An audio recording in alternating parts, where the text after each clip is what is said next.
Longest race in the United States, in the opening of the 1966 International Racing season with a 24-hour Daytona Continental.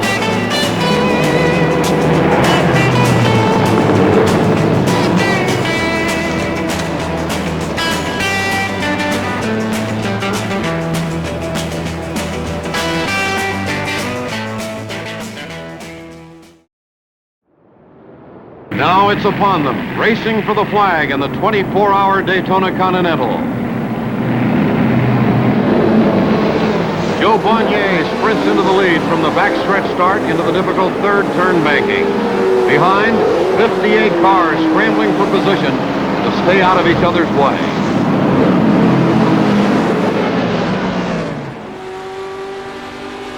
Well, we've made it, everyone. We're here at Daytona for the start of our international campaign. We've done a few races at a national level for the British Sportscar Championship as we get all sideways there coming out of the first corner, but we get past that Jaguar there, and we've raced at our last race and they were very quick, so it'll be interesting to see how they do here, and we'll talk about them a bit later because obviously they didn't race.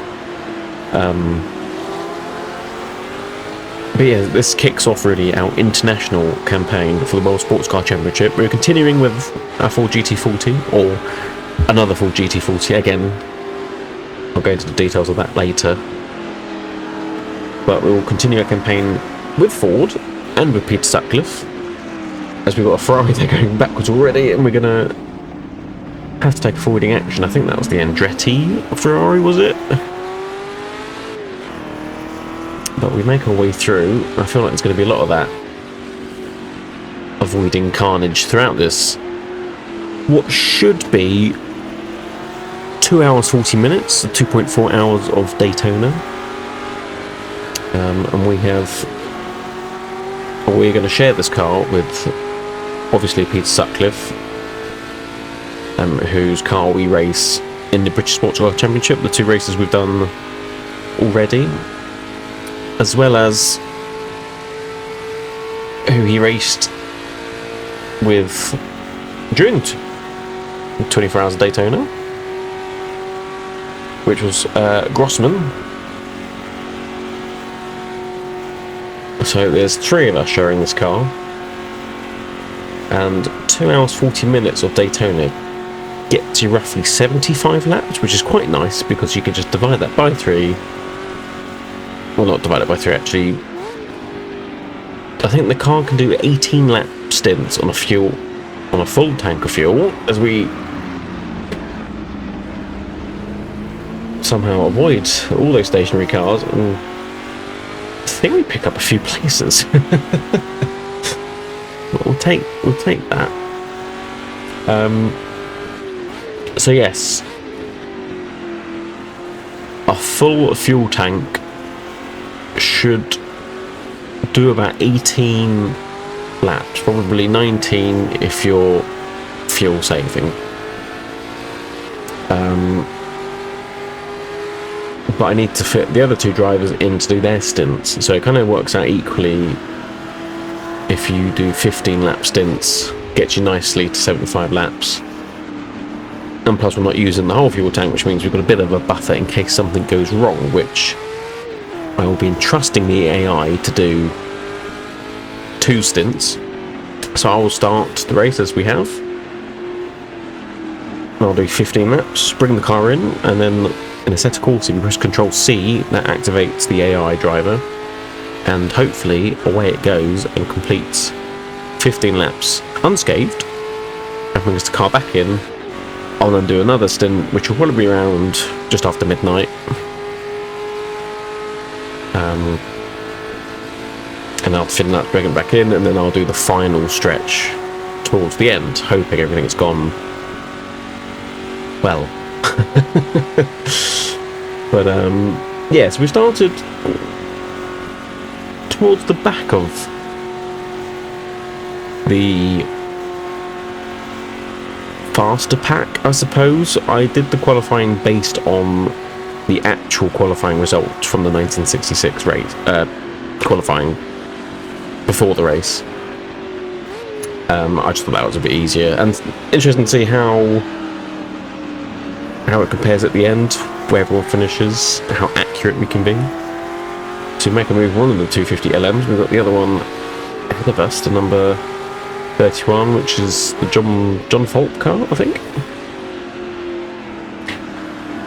Well, we know how to race the 250 LM. We raced it in the British Sportscar Championship, so we know we are ever so slightly faster, even though they are in a different class to us. The World Sportscar Championship did a interesting way of doing car classes and scoring, which I think I'll follow it the best I can, but trying to sort of tally everything up, it does make it a bit difficult. So there are effectively 2 races happening. You have the World Sports Car Championship, and then you have the International Makes for Manufacturers, whatever it is, which is what we're in. So the top class is the P2 class. That's cars with 2 litres and over capacity, prototypes. So that is your Ford GT Mark II, Chaparral D2, the Ferrari 365, and the 250 LM. And there's a 330p in here as well, Ferrari. So they're your top tier current Le Mans prototypes, essentially.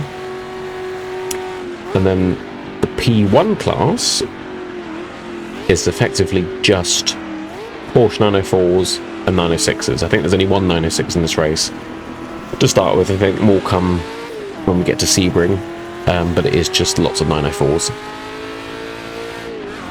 And they're the 2 classes for the World Sports Car Championship. And then for the manufacturers' mates, so you got the S3, S2 and S1. So the S3 class is the class that we're in, so we're up against the other GT40s, the Mark 1s, not the Mark 2s. I think there's a couple of Shelby Cobras and a Ferrari 250 GTO, and that's it. So really we're just racing the other Mark 1 GT40s, and really we're just looking for the best overall result we can get. Now, we're not going to win, because we're just not in the fastest car, and if I do lots of sideways action like that, I'm certainly not. Also, we're probably going to have to pit more just to get all the drivers in and do a fair amount of laps per stint. Not that there were, I think, rules then of how long you could drive for, but it works out nicely. 15 laps each. If I do 3 stints and then the AI gets to do 2 stints, that's about an hour and a half driving for me. So that's fine. So yeah, I'm hoping for a top 10. I think there's about 18 cars in the top class, the P2 class. We're quicker than the P1 class Porsches. So really we're just fighting the other 3 GT40s and then the 18 in top tier. So I think a top 10 is a pretty good goal. We're currently P9, but obviously we're going to need to pit more. We are running lighter on fuel because we're not using the whole tank, because we only need to do 15 laps a stint. They can probably do about 18, 19. So we'll see. We'll be a little bit quicker in stints, but we'll have to spend more time on the pits. So it should be interesting. So yeah, so that's the S3 class, and you've got the S2, which is your Shelby GT350s, Corvette Stingrays, Jaguar E-Types. I think that's it for now. I think as the season goes on, I think more cars join around Sebring, so you could see some Alpines and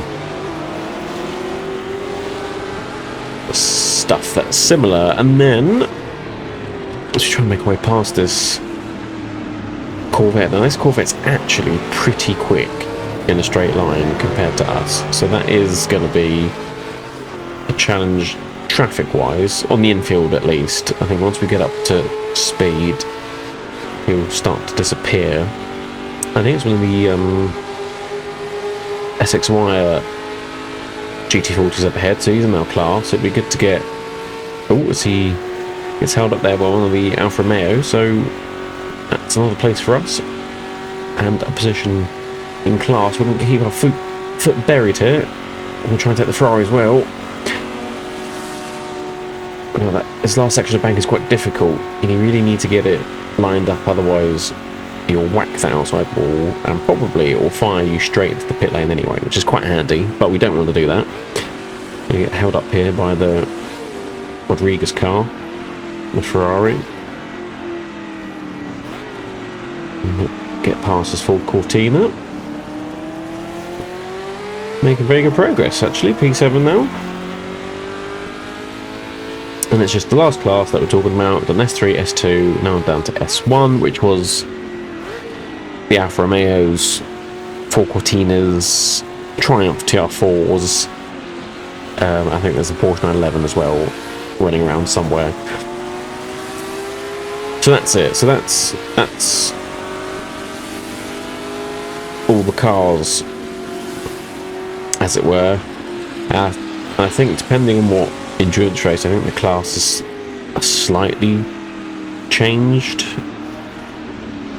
I've noticed for Sebring you got S5 or something, but I think we're just going to keep it simple. We'll have 5 classes, and then each class will then get points for where they finished in their class. And it'll just be the standard 10 points for first, 7 points for second, 5 points for third, and then 4, 3, 2. Same as what I've done for the British Sportscar Championship. I think Le Mans you might get more, like 12 for first, and you get a couple more points, which makes sense. So we'll deal with that when we get that far. We've got a massive run here on the Ferrari. We're going to send it right up the bank. Bring it down nicely. A little confidence lift just to keep the nose in check. Alright, and that brings us down to 6th place. Now you may notice the question mark after Gurney on our pit board. It's because when I put drivers' names in, I've done both of the surnames for drivers who drove the car. I put a dash in between, and I don't think it realises what a dash is, but I do like the idea that whoever's holding the pit board over the pit wall, like, isn't sure it's Gurney. Like, it's Gurney ahead, maybe. So we'll probably get a lot of that, but that's alright, just to give us an idea of where we are.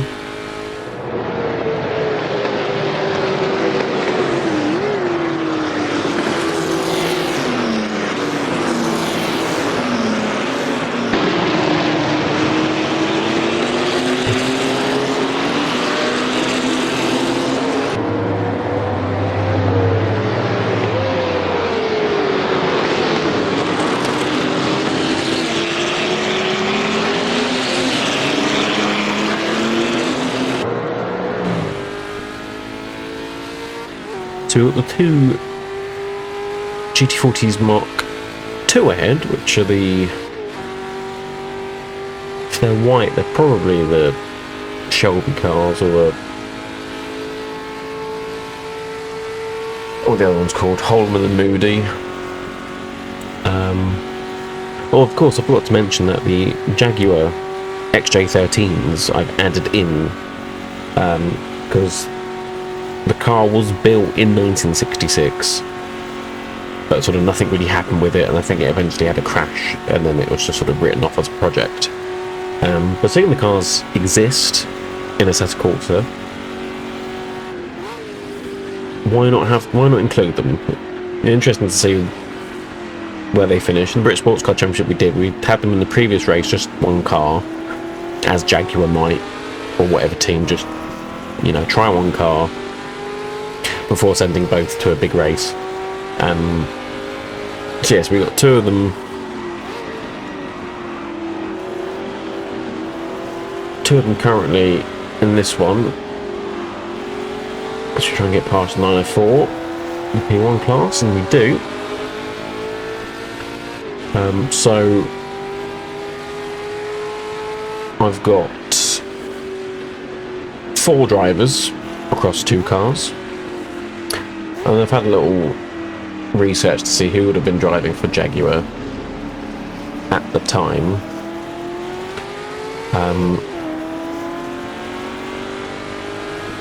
So actually, it turns out that Richard Atwood and David Hobbs, who we have both been racing in, as we get a little sideways. I think we might have accidentally pinched the GT40 against the wall. I'm not sure the Ford Motor Company will be too happy that I've done that, but we're all hoping on so. Yeah, so Richard Atwood and David Hobbs, who've been racing in the British Sportscar Championship season, they both worked on the project for the Jaguar XJ13. So I pinched them both from other teams they would have raced. I can't remember. I think Atwood might have been in a Ferrari, and Hobbs may have been in something else. But they've all been switched around and placed. So in the 39 car, it's Hobbs and Atwood. And then in the 40 car, David Brabham was invited to as we get all, I don't know if it was something on the circuit or just I completely messed it up. I'm going to go defensive though, and he somehow places the car in the space I didn't think was big enough for a Mark II GT40. Well, there we go, but we do the old switchback on him and we retain the position. Yeah, so David Brabham actually at the time was invited to test the high-speed run in the car.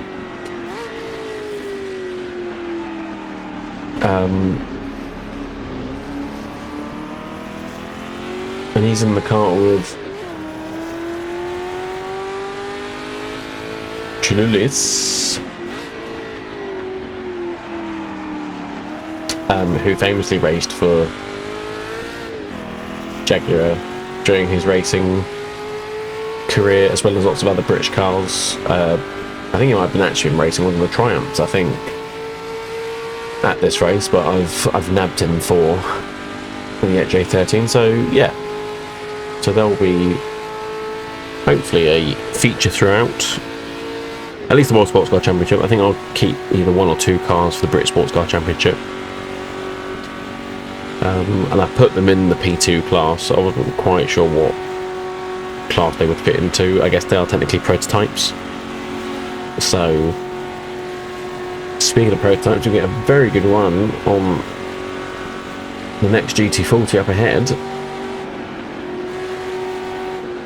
Can't quite see what the number is. It's Hansen, so don't want to go to the back of him, but we're at P5, all over the back of him, trying to get P4. I really didn't expect us to have as much pace, but again, like I said, we are much lower on fuel than the rest, so we might as well make headway while we can and not make any mistakes.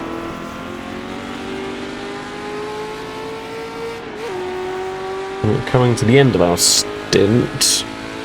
A couple of laps left. We're over halfway, definitely. Was that lap 66? So we want to pit lap. Oh, come on, get going. So 75, so 65's 10. So yeah, it's at lap 60 essentially. I can't do quick maths in my head while driving, or just quick maths in general in my head. So yeah, so lap 60.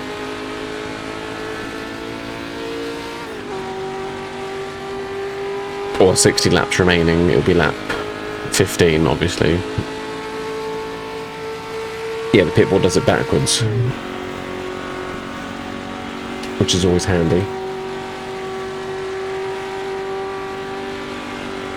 Again, is he going to get held up by a bit of traffic? One of those Porsche 904s? I think he is. He's going to go wide, which normally means they, oh dear, have a bit of a scuff with the wall, and oh, we've got a Triumph trying to go into the pits, and that's held everyone up. I think we made 2 places there. I think there's another GT40 there. Wow, we're up to P3 already. Only 3.5 seconds ahead, so... And that was the Miles Ruby car behind us. So yeah, so I imagine it's just the Chaparral and a couple of GT40s. Or one GT40 actually, isn't it? Again, can't do maths.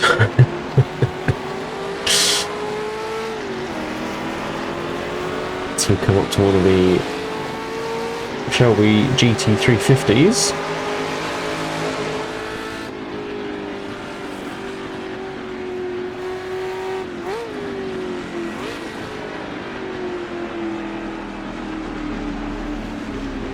And there's the 250 GTO now class.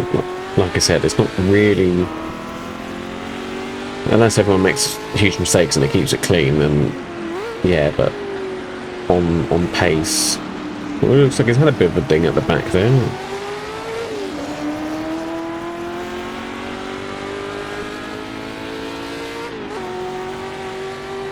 So yeah, so that one, we'll keep an eye on that one, but I think, so we've already put a lap on it, so nothing really to worry about.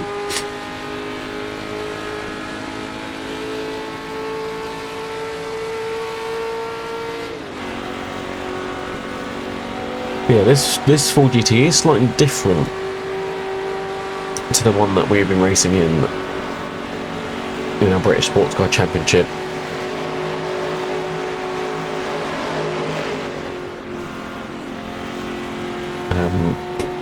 Because I didn't really do many races after this in Sebring. It was sort of one of the first chassis to be built for the inaugural competition season of 1964, and it did sort of Nürburgring, Le Mans, Remis, and it did Bahama Speed Week as well, but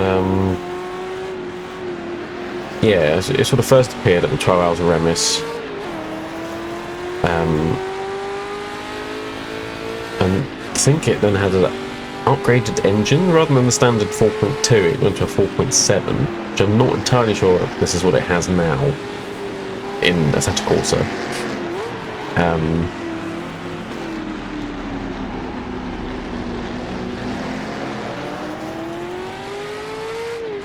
Yeah, then it sort of served as an R&D mule to its next appearance at Le Mans Test in 65.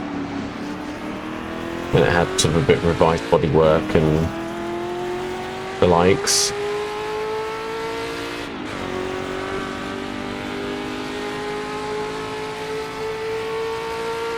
And then after that, it was then converted into this classic dark green and white striped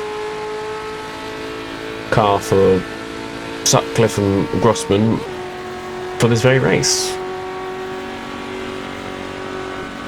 And then it did Sebring,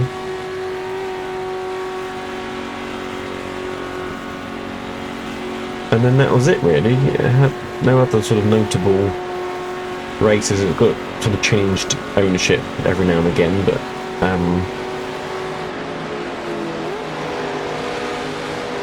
yeah, sort of quite a low race mileage car.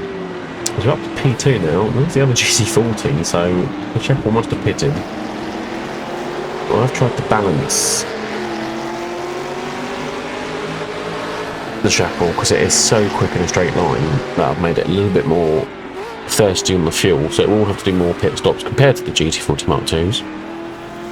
So it should keep that nice and balanced, and we'll see how that turns out. Yeah, so this, what's the chassis? It's the GT105. I don't know if anyone's interested.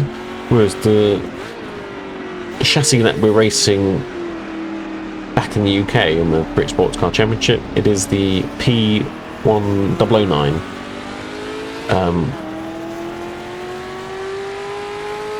Which really did do quite a lot of races.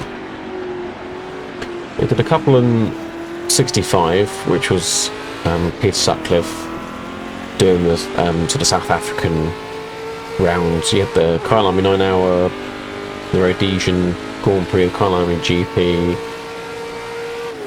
Here's another 3-hour race in there somewhere. And then in 66, as I say, I did all of the, or most of the British Sports Car Championship races, as well as then some World Sports Car Championship races, the Spa 1000 kilometres, the Nürburgring 1000 kilometres, and then the Surface Paradise 12 hours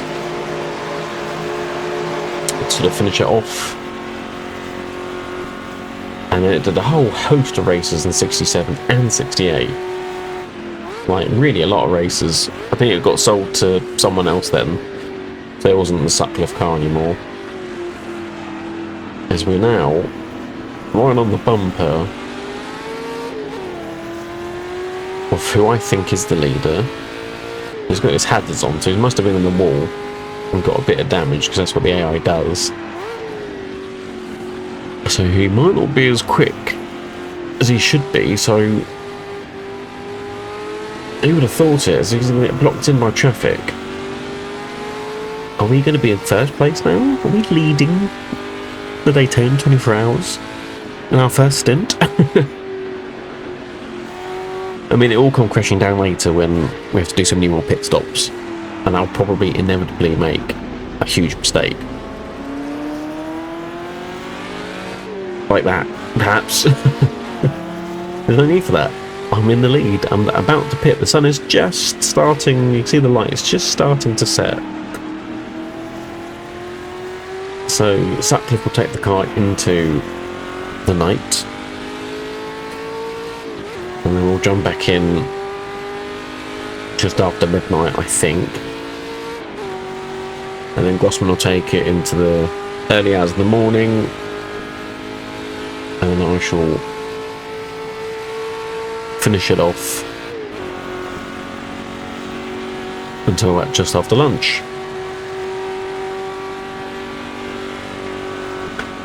Certainly ready for a cup of tea now, that's for sure.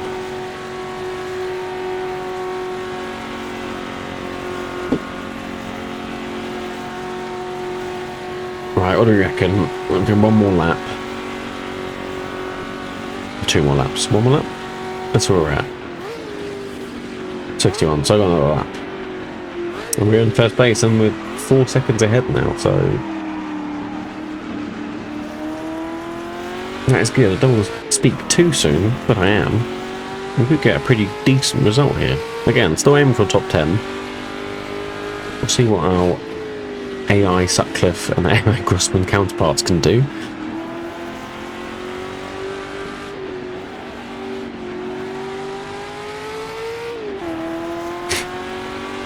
But yes, even though this car only did race in real life in the Daytona 24 and the Sebring 12 hour,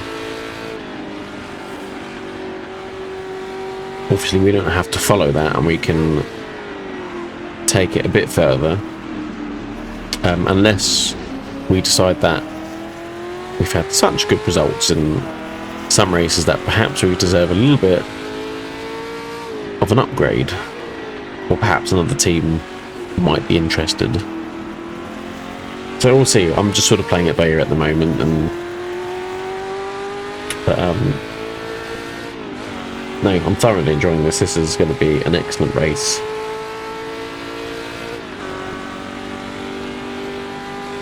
To come down the banking, back stretch, you can see the sun's just starting to get into driver's eye line.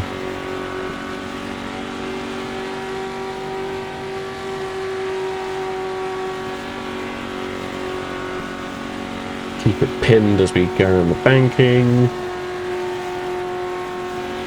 Ooh, as we clip the apex, and we're going to bring it in now. Try and get it slowed down. I can't really remember what the hit speed is. Right, well, yeah, we need to add later support to do that. Okay, so I think it's about 120 gets you enough. Change tyres, do body. Pull in, and we'll hand over to Peter Sutcliffe. Right, here we are then. We shall watch him head off. And hopefully he does. I mean, just keeps it running round in circles, really. That's all I need him to do. So, fingers crossed. Oh, that's a potent start, isn't it? Right. Cue the montage.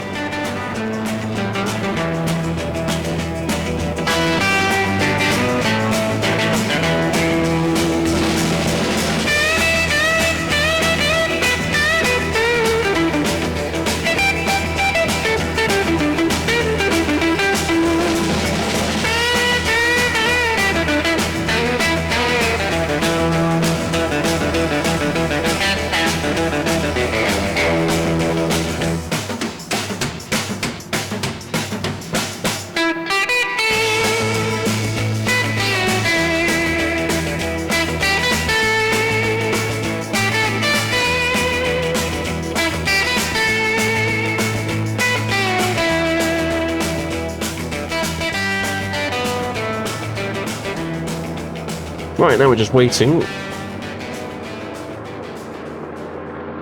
for our dark green and white stripe GT40 to come down pit lane. There he is.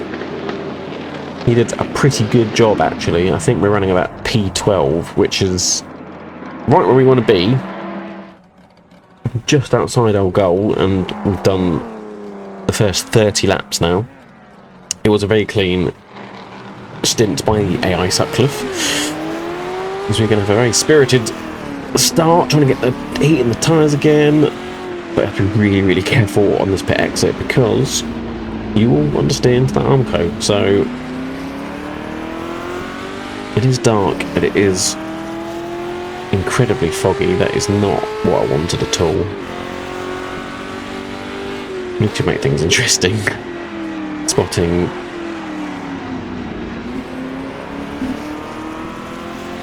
lapped cars as we nearly went off there. Say everything's cold, the car's full of fuel, it's going to be heavy.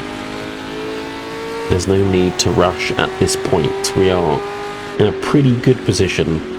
I said top 10, we're just outside the top 10 and 12th. And of course we're running a bit off kilter with our pit stops, so again, locking up there.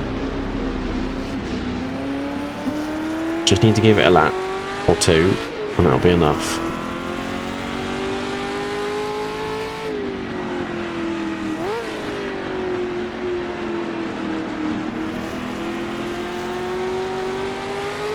I hope it's not forecast to rain. I don't think it rained at this race. I mean, we know Le Mans it did. I'm trying to think if the Talca Florio did, because the Porsche won, didn't it? Even though none of the really big manufacturers went to Talca Florio, because it was before the Le Mans, they didn't want to write off all their cars, understandably. I think it may have rained that one. We'll worry about that when we get to it, I suppose. We'll try and concentrate on trying to spot. Oh my goodness. See, that's what I said earlier. You don't want to go too wide, because you lose the banking and you lose the compression on the car through the turn, and you just lose all grip in these cars that really didn't have much grip. I'm sort of, they were still quite skinny tyres then.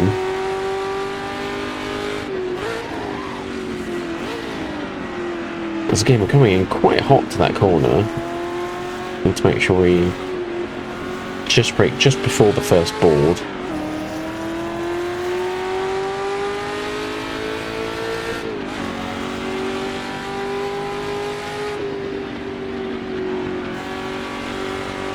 Yes, as I was talking about the other circuits, I suppose we can quickly go over what the other races we're planning to do are anyway. So of course we're in the Daytona 24 Hours Continental, and we're already signed up for the Sebring 12 Hour, again with Peter Sutcliffe and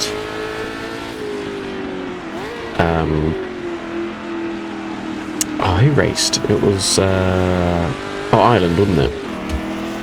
So it'd be another three driver setup for the 12 hours. Or maybe try and set it up again like this, sort of do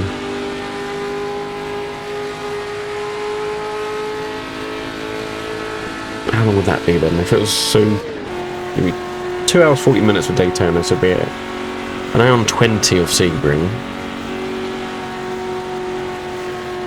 And if I only do a bit of it, it'll be less than an hour. I'll work it out then. I need to try and spot cars blindly. The fog's got quite thick now. This is not. Oh, there's a Triumph there. Lovely.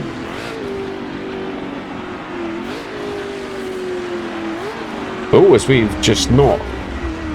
Probably not pressing the brakes. I'm not entirely. Oh dear, I don't know where. It's over here somewhere. Just blindly go back onto the circuit. Okay, well that's.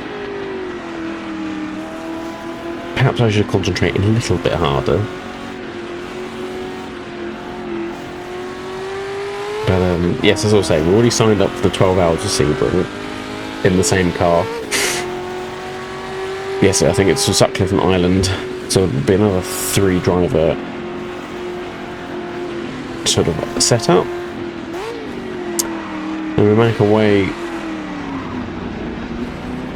to 1,000 kilometres in Monza, which is going to be the big old layout, where it's the F1 circuit and then also the oval bit as well. So that's going to be a big race.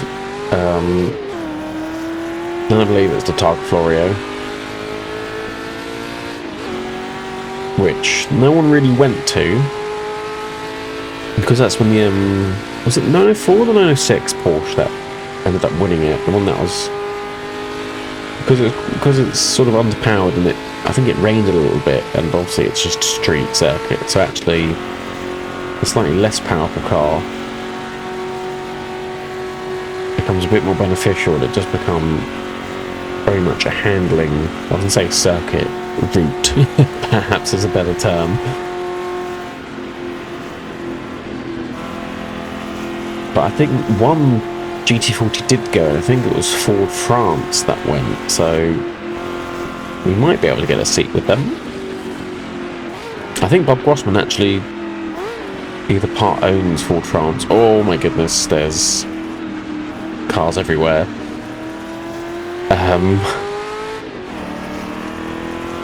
Or drove for them, so maybe we can get a word in with him. And then the car we currently race in the British Sportscar Championship with Peter Sutcliffe went to the Spa 1,000 kilometres, should be the one after the Targa Florio, and the Nürburgring 1,000 kilometres. So we're sort of all set up really up to Le Mans, where I haven't really got a plan for that, unless someone decides to scout us and puts us in a slightly faster version of the Ford. Who knows? Haven't thought that far ahead. Again, this is sort of like a career mode, but not really. It's a bit more of a laid back sort of it's a bit of a narrative, but I get to choose. I do have some other seasons and career modes I've got cooking away nicely, shall we say, that are a bit more out of my control. Perhaps even maybe put you in a bit of control. So watch the space, I suppose. Yeah, so that leaves us with Le Mans without a drive, and Hockenheim, well, we can sort of make up because doing a bit of research, I don't think the circuit was ready. I think it had just been rebuilt to the sort of the layout we knew, where it disappears off into the forest with the chicanes in it. So, oh my goodness, oh my goodness, oh god, did we cause that murder? I don't know.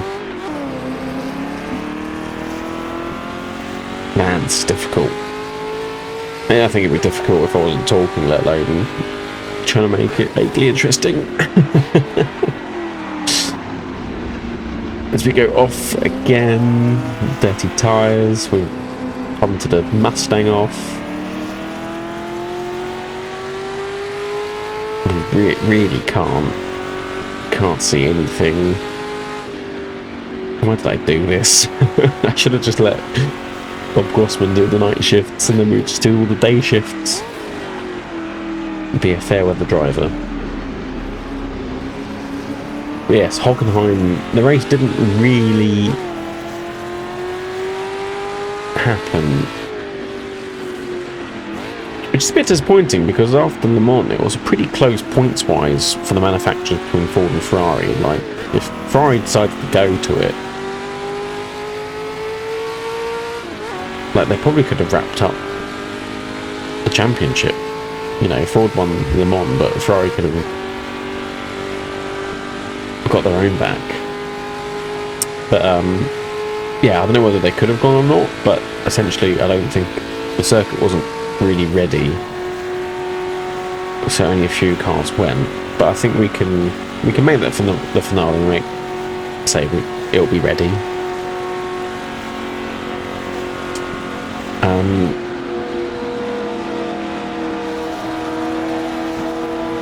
Oh my goodness, it's all unraveling. Somehow we hit a 904 and it bounced off into the wall. We're currently up to 11th now. Oh, we've got some more cars off there. In our car park on the outside of turn 1, which will be interesting. So who's behind us? Is that Denny Hill? Oh no, we missed a braking point. I was just thinking. No, I was just thinking. Oh, I hope that car doesn't time it perfectly where it hides my braking point. It did. It idiot. Face like a splat arse now, don't you? Oh. And I also thought the AI would be the ones to mess it up. Right. I don't know if you can quite see. I think the steering is slightly out of whack. No, stop, please. Let's. Oh, I was doing so well. Well, I wasn't, not in the fog, but in the day, I was brilliant. Hopefully, no one saw that and no one's going to think, oh no, I don't want him to drive for us. It could happen. Right, let's see what the steering wheel's doing. That's the car that I'm going to blame for just being there. It wasn't his fault at all. But oh yeah, we're quite out. Yeah, we need some alignment.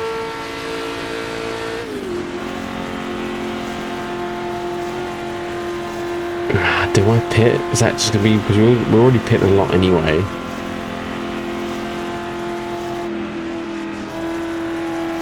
Oh, Clearly another kiss just to add rub salt into the wound. I think we're just going to continue. We're on 38. So... Oh, I can't do maths now. I can't think what.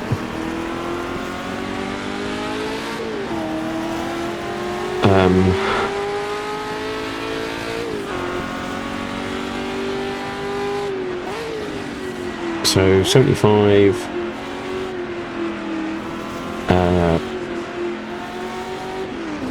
65, so 60's 15, and then so 45, it's another 15, so 30, I need to go to lap 30. Or 30 remaining. We're on 38, was it? So I need to... We'll see what the lap time is, and if it's sort of vaguely close, then I think we'll just have to take it and just continue. Not if we do stupid things like that, though. We're struggling to get past them. We'll go forward, this hazards on. Which could be any number of drivers. Still quite a few of them in the race. I think 1, 2, 3, maybe like 5 or 6 of them. A load more tied up at Sebring.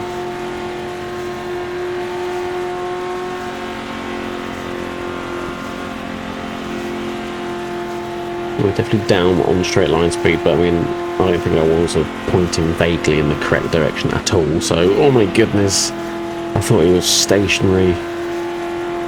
Oh, this is going to give me a heart attack.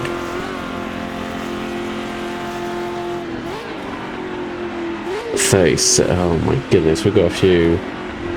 So 201. It's not dreadful, it's not great. I think I was doing something like 57s. That's not going to help.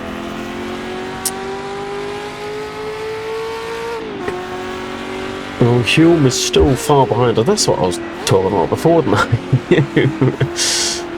Who's driving? Oh, Hulme was in a Ferrari 250 LM. Okay. So as long as we can keep in front of him, I think that's the minimum pace I'd probably want to do, is the same as the 250 LMs, if not faster. So I think they're sort of currently the slowest out of the top group.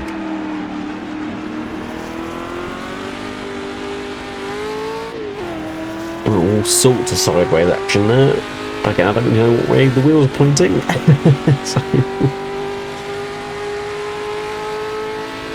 on the banking, our wheels straight.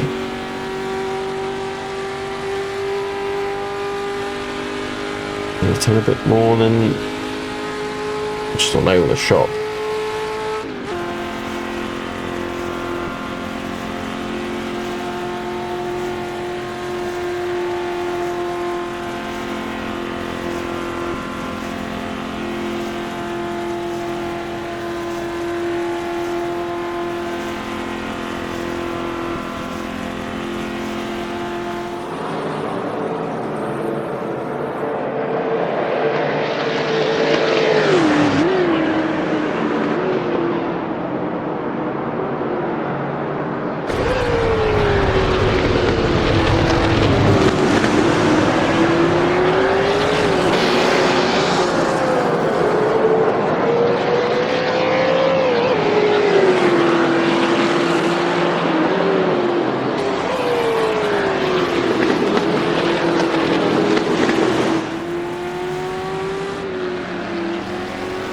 Okay, so we've got Thompson behind us now, who is in our class. He's sharing it with Skip Scott, so we know how to race. Actually, no, we don't know how to race Skip Scott, because he was in the Lola T70, wasn't he? So actually he's a much quicker driver than we are, so we know actually he's a very quick driver. And he's the next car behind us. Quite a distance, but nevertheless, we need to keep tabs on that, because he'll definitely get us in the pit stop then if he's the next car behind.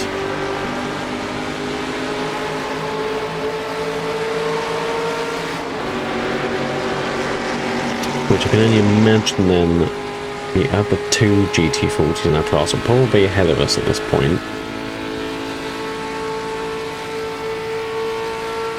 But then it's been a while since I've seen anyone actually. I haven't seen the Chaparral, I haven't seen the Jaguars, I haven't seen the 365s I don't think. There's lots of 250 LMs.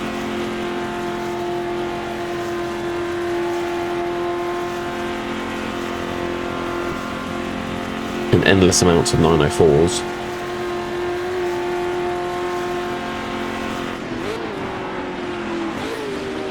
Apparently the next Ferrari up ahead is only 12 seconds ahead.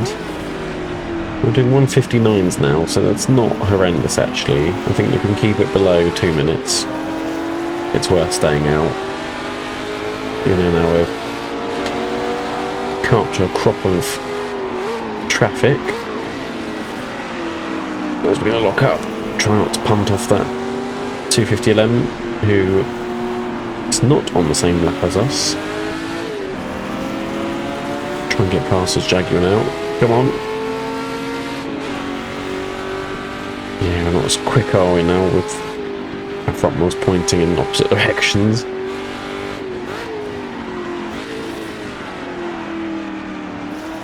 Yeah, no, I think we need to stay out. I think we're going to lose more time having to do another pit stop. Might as well try and stick with our stints. It does seem to be working.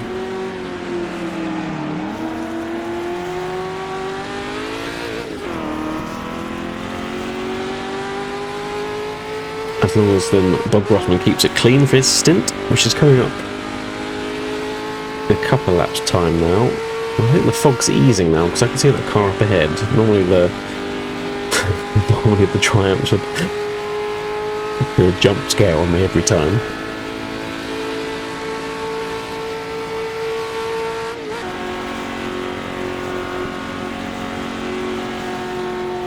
Yeah, it's definitely, oh my goodness, it's definitely fading. Also, it always looks a bit light actually. I think we're just about to come up to the morning. So yeah, definitely coming up to, I can't really see how long the wheel is now. Yes, we're definitely coming up to the end of this not so good stint.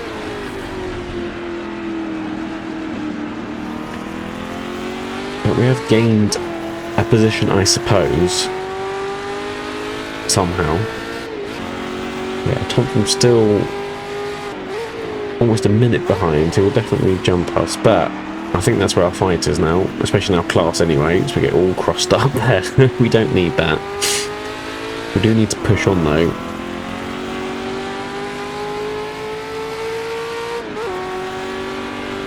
Well, actually, I think the Ferrari could be in that group actually. He's being held up. He was only 12 seconds, wasn't he? Last time I remember. Although, yeah, there's a yellow Ferrari there. Oh my goodness, there's cars everywhere.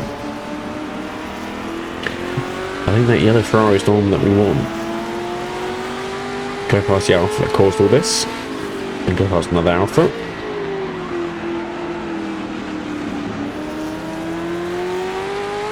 That's it. Continue holding up that Ferrari. Quite like to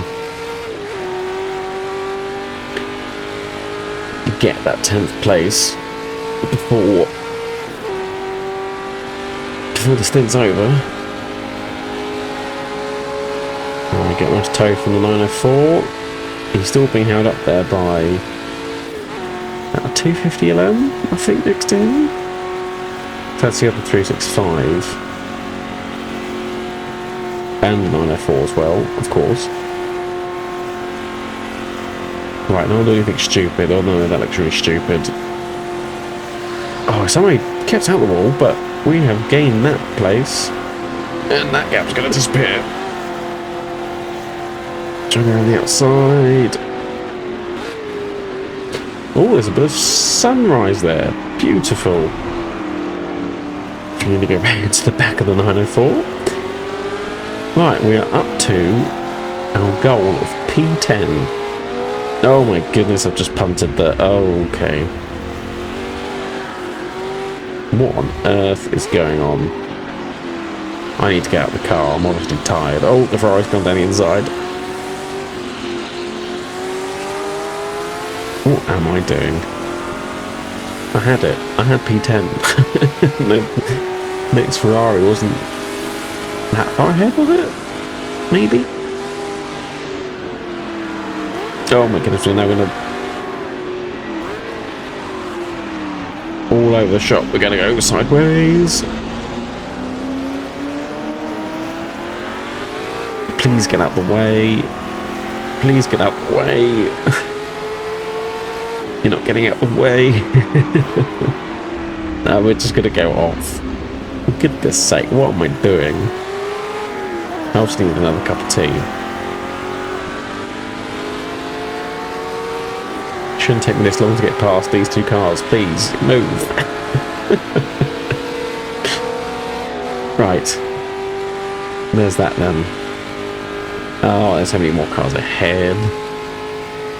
Get me out of this car. We'll get it fixed at least, and then I can screw my head back on. Right, we'll calm down now. That's one of the Cobras, I think, ahead, who's technically in our class, although not really competitive against us. I assume they were more suited for like sprint events rather than endurance races, but I mean, I guess they worked, I suppose.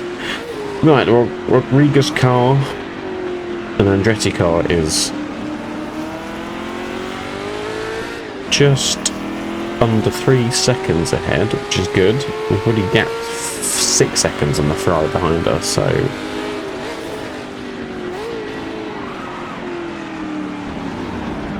oh no, no, my work's been undone again.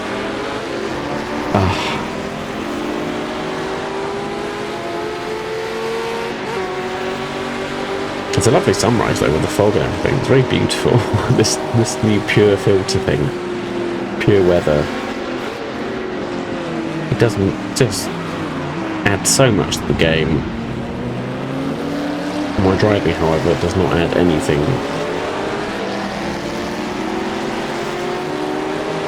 There's spending more time in the grass, I'm pretty sure. Right, do I pit a lap early, or do I just stick it out? We have, like I said, we could probably squeeze an extra 3 laps out to refill the tank. I think the tank's 140 litres, we're only doing 120 for 15 laps. We could definitely do 18 laps in total on a full tank, 19 if we fuel save, possibly 20 at a push. So we have about, I would say, no more than 3 laps extra in reserve for the final stint if anything goes wrong, and we can hopefully jump anyone else who needs a splash and dash. I mean, we're this close anyway, we might as well see the stint out, regardless of how poor this stint has been.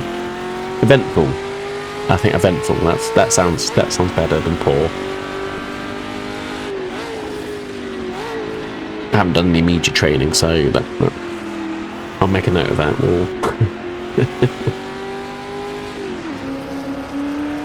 Right, we're coming up to about an hour in to this race, and we'll probably have another half an hour driving, if not slightly more. just to get us to the end as the Triumph. I was going to say he came across us. He didn't. He just took the racing line. It's funny how all the slower cars really struggle with that sequence of corners and get stuck at the horseshoe. Is that the horseshoe? Or is the horseshoe the other end? Can't remember. But they get stuck on that corner anyway. Oh, I think I can see a little bit of blue sky there. Just peeking out. Is this what they call happy hour, is it? The sun rises and sort of everything starts, the track gets a bit warmer and put some fresh drivers in and everything starts to, time starts to tumble again. But we'll be handing over to Bob Grossman.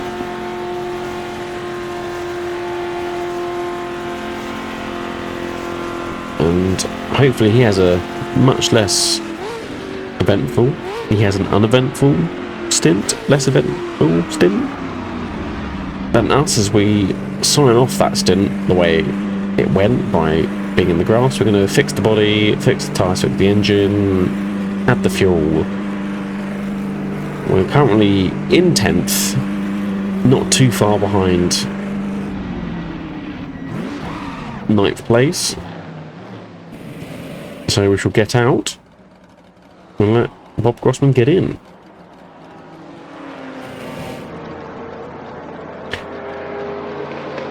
Right, the sun is just starting to peek over the grandstands there. And off goes Bob. So we'll see how he gets on. Cue the montage.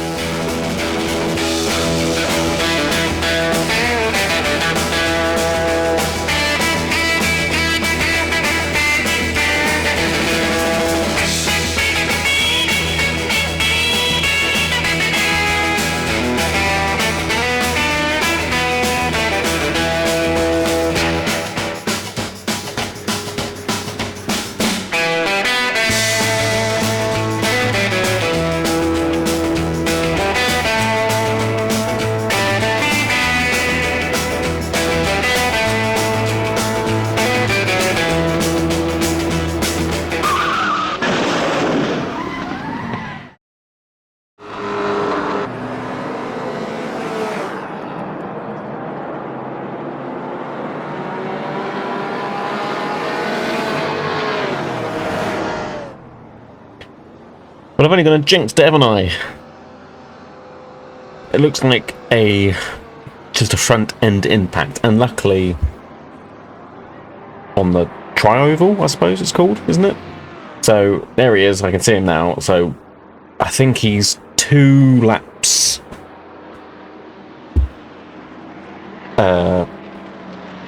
pitting 2 laps early, which is fine because that's the whole point of our contingency of only running 15 laps. We can do 18 on a full tank of fuel. We're going to chuck in a full tank, 140 litres. It will be close, as I think I need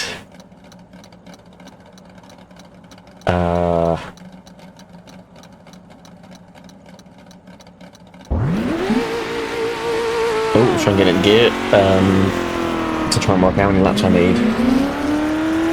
I think I need about 18 or 19 laps.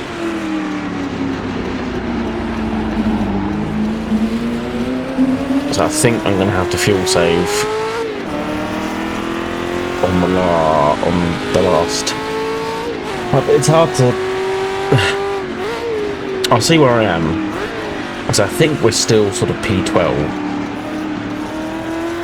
And we just come out behind a GT40 Mark II. Didn't see who it was though. Oh, we've got someone behind us. Well, that's one of the Essex Wire Company cars.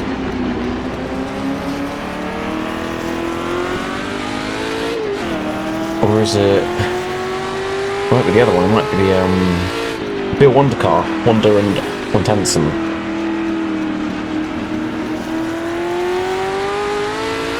try and keep him behind us.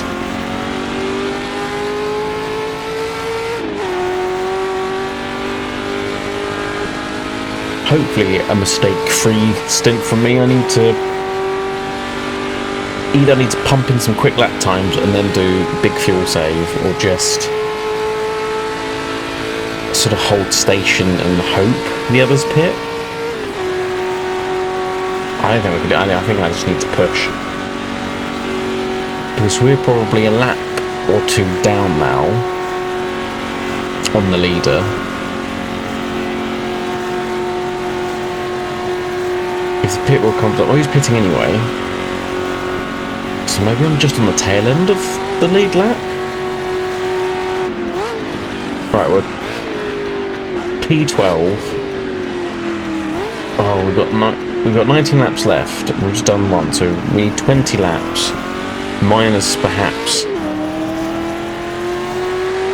if we're lapped or not. So we need about 19. So I do need to fuel save, and we're 25 seconds behind.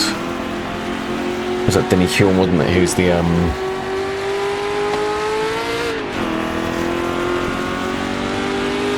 Ferrari 250 LM. So again, not in our class, but ideally we would like to beat that car. But who knows? Maybe they need to pit. If GT40 that was potentially ahead of us is coming to the pit, I don't know. I just don't know. As much as I should be fuel saving, I'm just going to pump in some. I mean, at race pace, it's 18 laps. So even if and that's for a stint. So even if I do part of the stint pushing, and then if I get to the last 3 or 4 laps in the stint and I'm not gaining anything, then at least then I can do some big fuel saves. And you probably can. I can lift off well into the tri-oval before the braking to 1, as well as I can probably lift off before the kink into the horseshoe. Now there's a Ferrari. You weren't on my thing, and there's a Ford going really slowly there.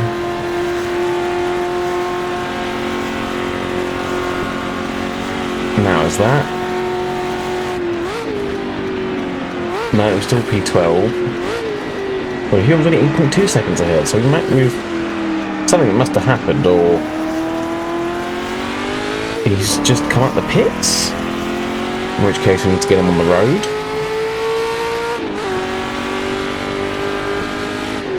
Who's Hawkins?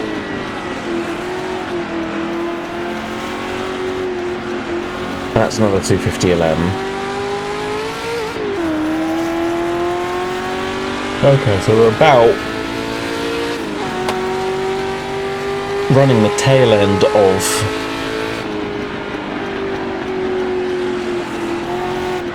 the prototype, the P2 class of car, the fastest class. Oh, is that? That's 250 LM. Is that the one we're after? Or is that the green one? That'd be a David Piper car, wouldn't it, if it's green, most likely. Yeah, although he was running the 365 P2 in the British Sportscar Championship, he ran a 250 LM over here. I think he was running it with Atwood. I think that's the car, and I've changed him for the Jaguar that I was talking about earlier. There's a Cobra that's in our class, but we'll definitely put him on another lap. Right, we're just going to go for the sim shot round the outside. We should get enough clearance. No, it says 31 on that, which I keep saying is the default Putin car. But I have a suspicion that actually might be the Piper and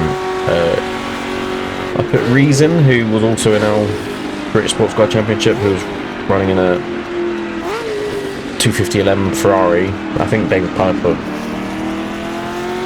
used him to run one of his cars. Right, we're down to P11 now. We've got Thompson ahead, so he is in our class.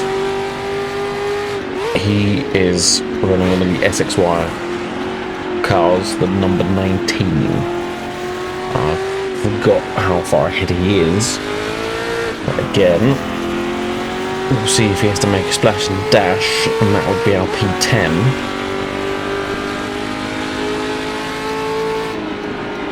And there was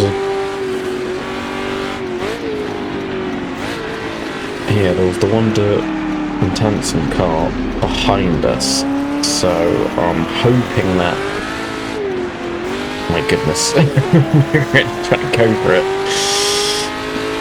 I don't know how I get that point in the right direction, but we'll put in some good laps though. So as I said before, the AI are pretty, I say, even Bob Grossman, AI Bob Grossman, he was putting in some lap times, like they were within a second of what I was doing. Oh my goodness, is that Ferrari has a moment. So if they're running clear, they can put the lap times in, but it is just they do fumble when they come to overtaking slower cars, which is my only benefit.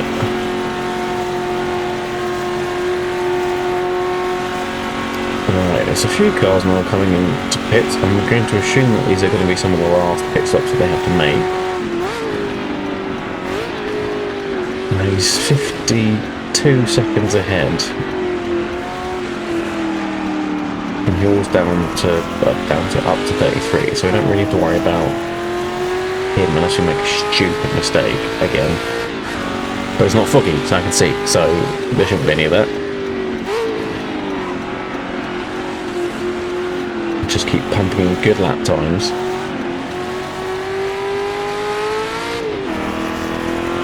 Ideally we'd like to finish first in our class, which I think we're definitely on for.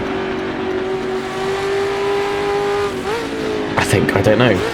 I say sometimes, you know, if all the Mark II G40s have a problem and they can run smooth, then they could be leading for all I know. But the Bill Wonder car behind us could have been trying to lap us.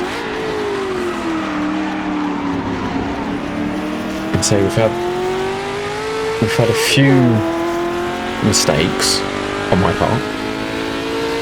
We've only one from the AI, and he managed to crash it in the best place at the entry to start, at the entry to the pit lane, near the start finish. So it was only me who probably lost time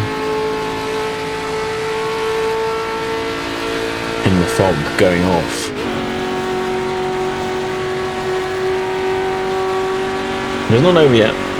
It's far from over. This will be a slightly longer stint. Normally they're about 30 minutes. We're probably going to be looking at 35-ish, I suppose. There's a Ferrari up there. There's a Cobra again. And that's the Cobra again. You must have pitted. Right, we'll toss them down to 46 seconds, so we're definitely catching them hand over fist. And there's quite a lot of traffic coming out, and we really need to negotiate this decisively. Use all the engine braking. Definitely does help. Yeah, I'm definitely pushing it. It feels good when you do that, but 9 out of 10 times it will turn around on itself. Just no silly mistakes. This one's always quite a easy one to make into the corner, because you think you can accelerate just a little bit longer. But the car's still trying to settle, and your wheels will catch as the car's off balance. And again, this one's easy to. What I found is that I shift down too early, so then the rear wheels under rotate, and then it gives a bit of lovely oversteer braking into the corner. It does look very cool, but Whether it's actually quick or not, probably not. Definitely a higher chance of spinning. Right, we're catching all this traffic at a fairly good rate. So yes, that's the Andretti Rodriguez car, I suppose. Really get into the wall. I think that's the 906 Porsche. So interesting to see how they do. We're going to have to chuck it down low. Just praying that they were not going to enter pit lane last minute. Thompson had a good lap as well. Still 44 seconds. Also 47 down to 44. Can't remember. I mean, losing Jordan like a good couple of seconds a lap. So we are absolutely flying. Right, just trying to run into a Porsche and spin it. And try it down inside of this Mustang. Lovely jubbly, right. Now this is happy hour, there's blue sky, track surface heating up, I can see the car's all fixed.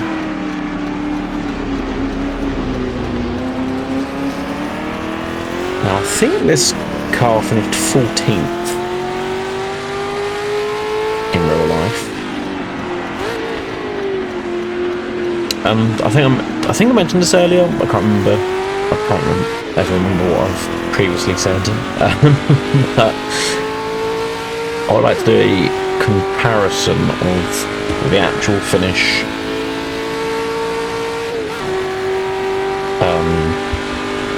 What's the word I can't think of? The actual finish of all the runners in real life, and then compare it to what this race produces, I suppose, and sort of do a percentage of how correct we are on finishing positions. It'll be interesting to see. I'm just, maybe it's just me. I'll find it interesting.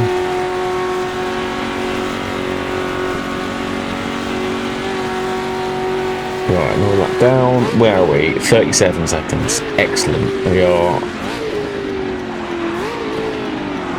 Oh, that's not... Slightly too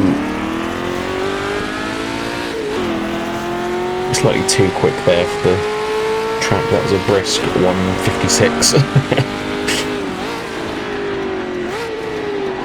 I'm not sure that's the fastest lap I've set. Possibly a low 1:56 for sure.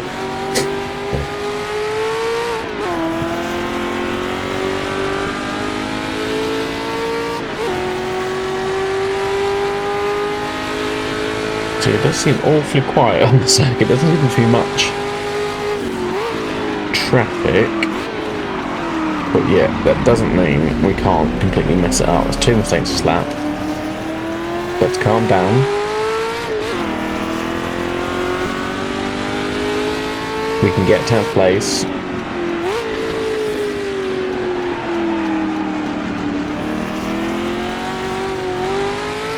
Well, now if he hasn't, I don't think he's pitted, because if we came out with 20 laps remaining, he needs to pit at some point. So he needs a splash and dash. So as long as we're within range of however long pit stop is, which I haven't timed, which maybe I'll do that next time. It'll be good to know.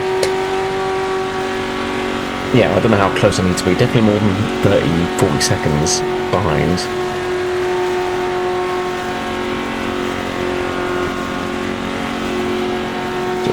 Ferrari 250 then. Going for the overtake again. I don't know which way he's going to go. He's in the middle of the road.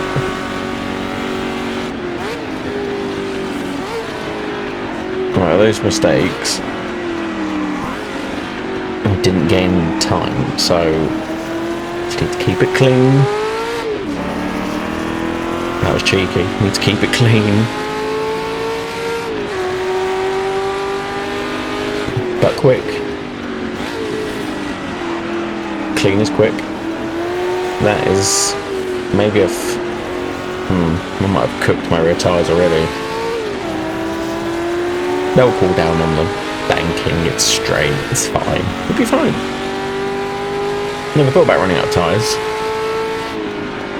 What did I do with the fuel? I think I did the fuel 3 times use, I suppose, and then tyres 2 times? Where?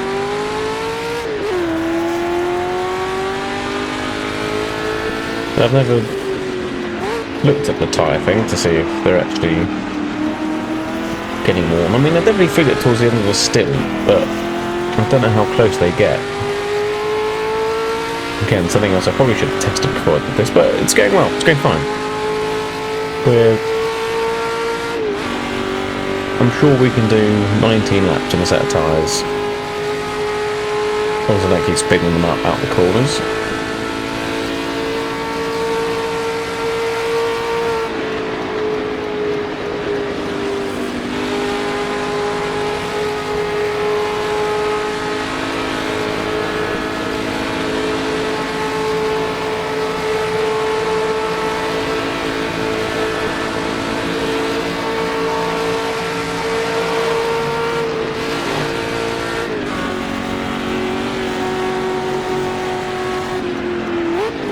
There's a bit of miscommunication there, a little bit wide.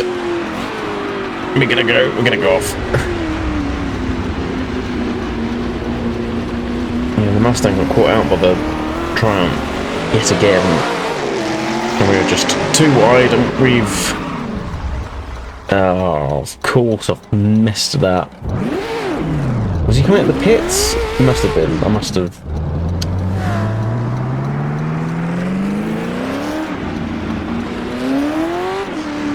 Come on, let's stop being silly.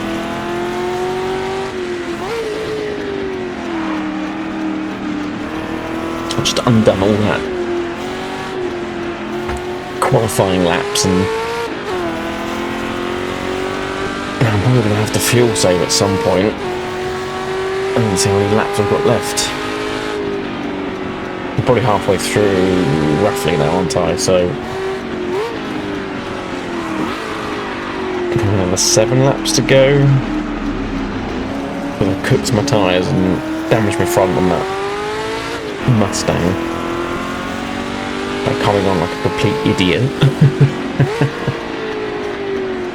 I just have to hope now that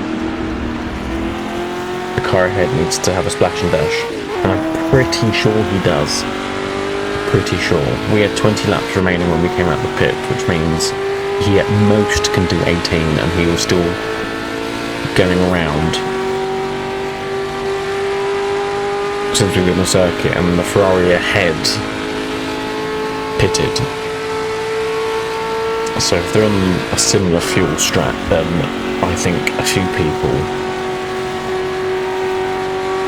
need a splash and dash. But that does require us then to fuel save to get, or at least get lapped. So we're definitely not going to win, which we never set out to win overall. But if I see a Chaparral or Mark II GT40 come up behind me, then, or even a Jaguar, I think at this point, well, I haven't really seen them coming in quite hard again. But we keep it right. That's Bianchi ahead at P11. So.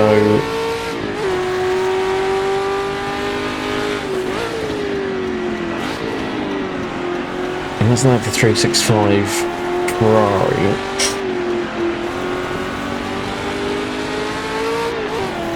Unless he's having a fight with Mark I GT40. Yeah, because if he had pitted, then we wouldn't be P11. P10 unless we've just been overtaken by someone, but I didn't see anyone go past us when I was facing backwards in the infield. Again.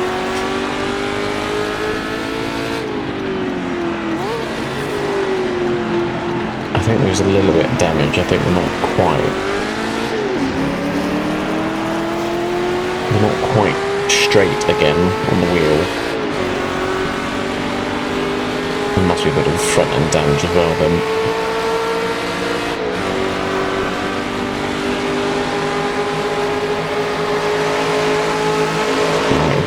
crossing safely this time.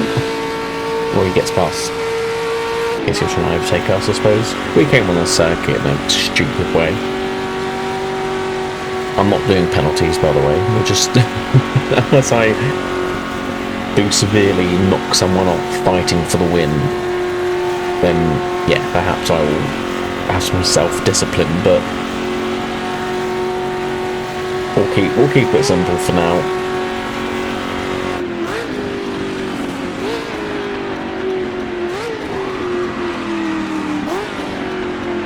Right, still 41 seconds ahead. Nearly lost it again.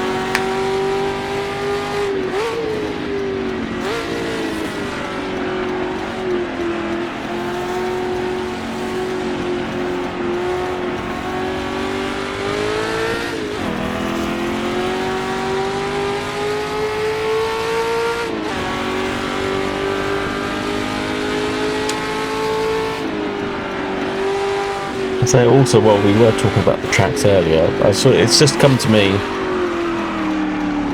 really I should be thinking about driving, but I don't do that when I drive. I think about other things, obviously. I realised how big all the circuits were in 66. Because Daytona is a pretty big circuit. But then Sebring, it's not the layout we know it today. That was quite large. A couple of massive straights basically across the runways. And then we get to Monza, which isn't the Grand Prix circuit, it's the full with the banked circuit and everything. So that's a pretty huge circuit. Then the Nürburgring, which is the Nürburgring. The Targa which is essentially the island. Spa, which was old Spa, which was massive. Le Mans is probably the only one that's kind of stayed the same. And also Hockenheim is roughly maybe a little bit longer than it currently is now.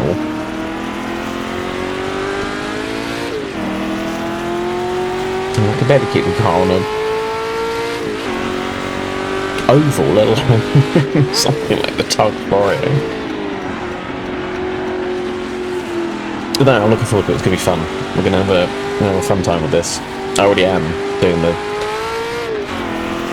sort of, not beginner, but like getting warmed up to the car for the British Sportscar Championship, as one probably would do. It's not quite a feeder series, but it's, you know, they were all non-championship races, so you can come and go as you please. It was sort of whatever you wanted to do. But we shall do all of them. Yeah, I think I'll cook the tyres, haven't I? If I haven't, I have now. But, yes, so after Daytona, we have got the remainder of the British Sportscar Championship to do. So that's another, what have we got? Silverstone, then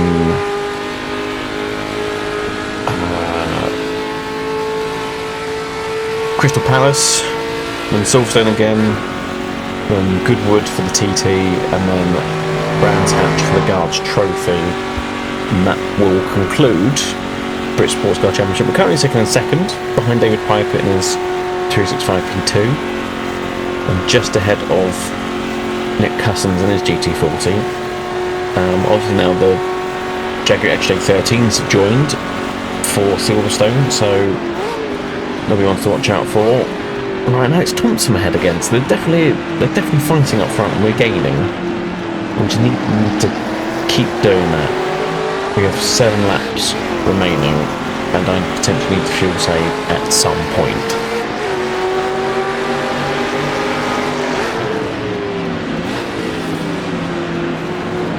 Okay, I haven't made a stupid mistake. I'll probably be on them by now, or at least within 10 seconds or so. Go out of the way, Cobra. I'm in the same class, but We're not really, are we? So yes, in the British Sportscar Championship, we're currently sitting second. We've got 2 second places. Nick Cousins is right behind us. That's a bit of a pile-up now, starting to emerge there on that corner, which I'm surprised it hasn't happened sooner, honestly. That normally is where they just sort of sit for a while, but that's the first time I've seen it, so now I have been behaving today, which is good. Which always adds to the race when they're not just parked all over the circuit. Although I guess in 66 they... that's kind of the stamp, really. You just sort of leave the cars where they lie.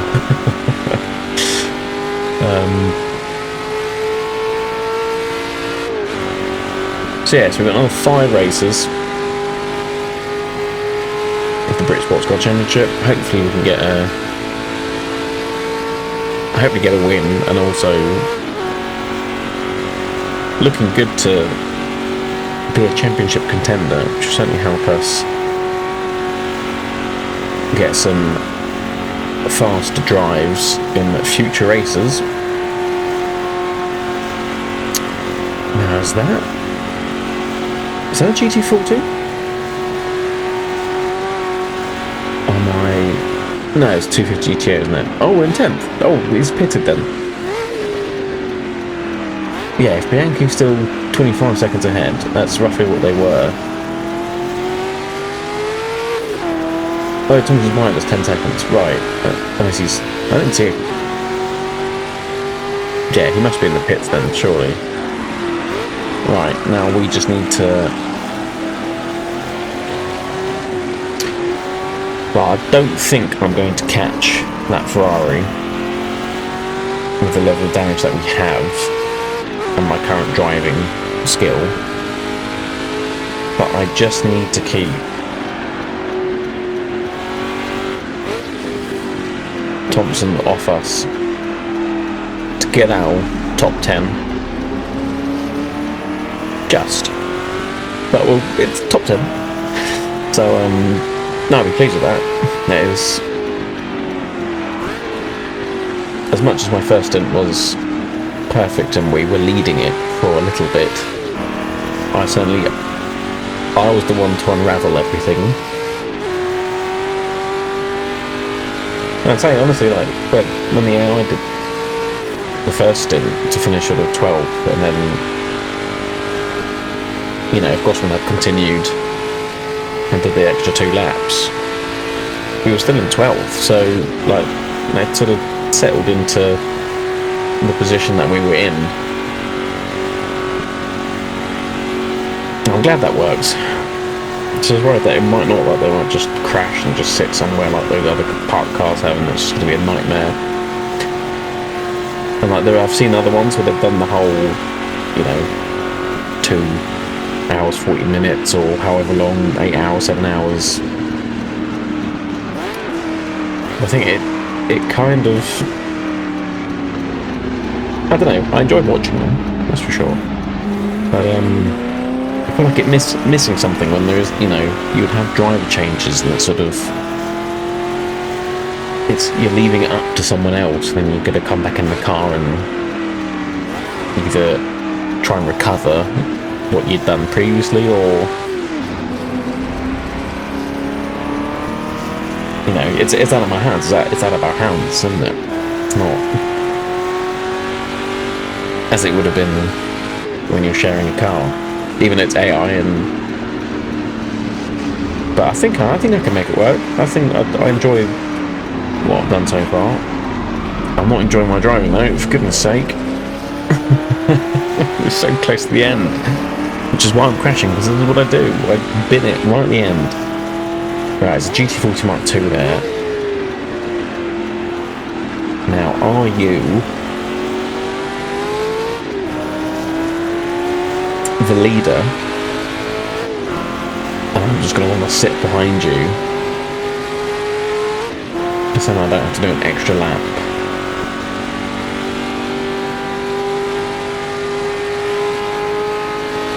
Or you're just a slow one and you're going to get in the way. You put your hazards on, but you are still relatively quick. The Porsche's going to try and get the slipstream, which is always dangerous. We're going to keep it pinned. It's the 95.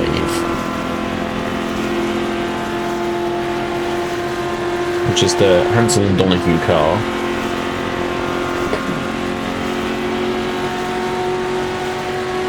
Now, are you... No, you're not the next car ahead, but we've got it down to 19 seconds.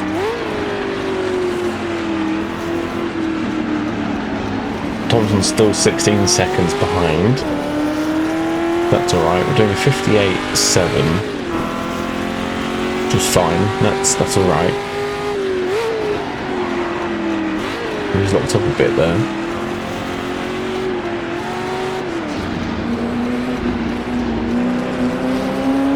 Easy on the throttle.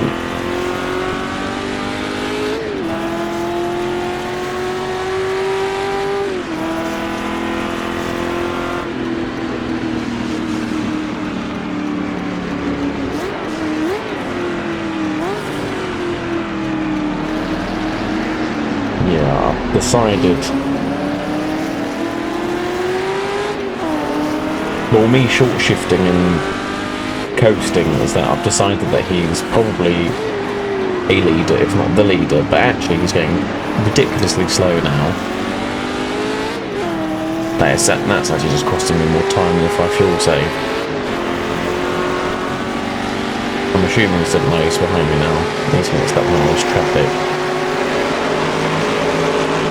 Right, let's hope then he's not the leader and he's just...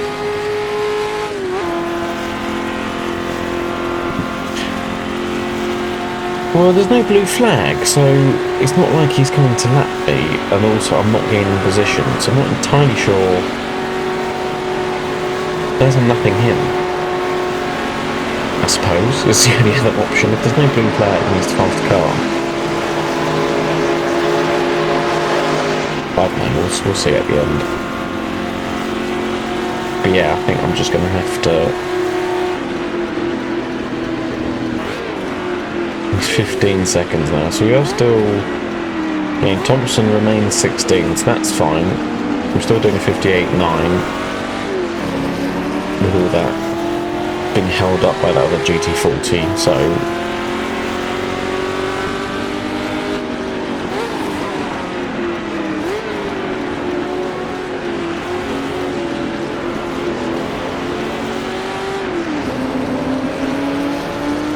Continue to short shift, coast. I think.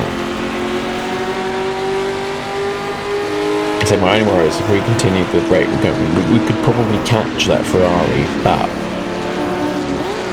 I don't want to get all this way and then run out of fuel for no reason, other than to get a 9th place, which wouldn't actually get us any points. Oh, it's me. A little love tap there by the Porsche.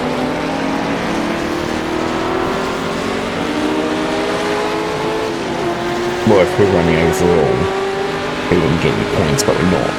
But we're not also gaining any points by finishing higher up in our class, so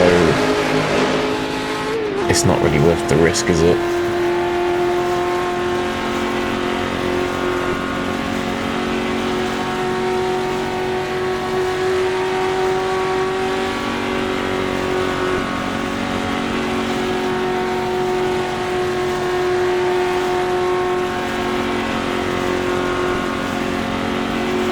Try and get this Ferrari for good measure. There we go. Is that number 22? Is that Brinton Bondurant, I think? Or North American racing team? Not. No, let's not, please. Let's just keep it. We're still catching Bianchi, but it's less than a second now, isn't it? That's just a shame. Oh, well now. Our fuel lights just come on, just in the top left there.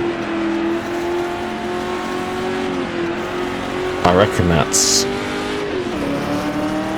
about a lap. I really need to short shift and coast now. This could be disastrous. I'll I do a lot of fuel saving now.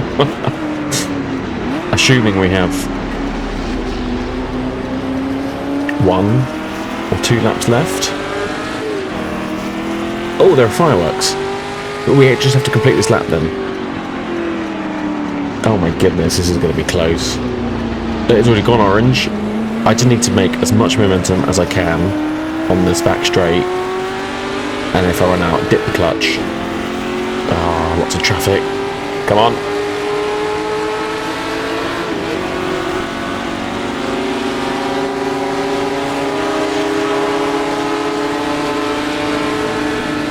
Right, we made it past all those, but the blue flag's covering up the fuel sensors. I don't know how far. I think that Jag must be the blue flag, so they must have done really well then. It's only top 5. That's very impressive. And that looks like a Ferrari up ahead, but I don't think that's the one we're chasing. No, okay. Yeah, we'll do that on the final lap then as well. Classic last lap. Bin it. But it doesn't matter because we've done it. There we go. That is a P10 overall in our GT40 Mark 1. I'm all happy with that. I'm very impressed. Right, the overall result for the group of P2, Gimford and Buckland won in their GT40 Mark 2 ahead of the Shuffle D2.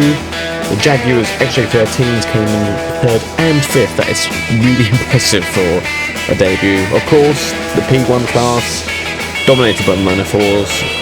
Klaus and Schultz finished in top. And we come to our S3 class. Wondell and Hansen came first, Revs and Gregory came second. We got a 3rd overall class. Pretty happy with that. Another GT40 in 4th place, and of course one of the Cobras in 5th. The S2 class, Western Macron, Shelby GT350, Corvette Stingray, Jaguar E-Type, and another Jaguar E-Type. It's a very good day for Jag then at the Daytona 24 hours for 66. And the S1 class, Porsche 911 won that, Alfa Romeo Giulia, Triumph TR4, Alfa Romeo Zagato, and another Triumph TR4. Well, that was a brilliant race. And here's the overall result. As you can see, we are down in 10th place there. So I'm pretty happy with that. Just behind the other 2 GT40 Mark 1s and one of the Ferraris. And then he won that behind in the end, so I think it's pretty good. And here's the remainder of the World Sportscar Championship with Sebring next. But before Sebring, we must complete our British Sportscar Championship, where we will next be at Silverstone for the Daily Express International Trophy. So, I hope to see you then for that one. Thank you so much for watching. Take care, and I'll catch you next time.